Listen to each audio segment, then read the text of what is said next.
পৃথিবীটা গোল, এই গোল পৃথিবীটার মধ্যে আল্লাহ পাক তার নিজের হাতে সৃষ্টি করে পাঠাইছেন কিছু জীব, আর কিছু জীবের মধ্যে সর্বশ্রেষ্ঠ জীব হচ্ছে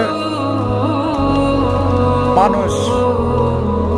তাদের জন্য আল্লাহ পাক কত কিছু দুনিয়ায় সৃষ্টি করে দিয়েছেন, কত বুদ্ধি তাদের মাথায় দিয়ে দিয়েছেন যে তারা আরাম আয়েশে সুন্দর পরিবেশে বাঁচবে, খাবে। সেই আল্লাহ পাকের একবার আমরা শুকরিয়া আদায় করতে পারি না? আমরা কি বলতে পারি না আলহামদুলিল্লাহ? দেখি আমরা কে কে বলতে পারি। এই ভিডিওর কমেন্ট বক্সে একবার হলেও আলহামদুলিল্লাহ লিখে যান। ধন্যবাদ সবাইকে।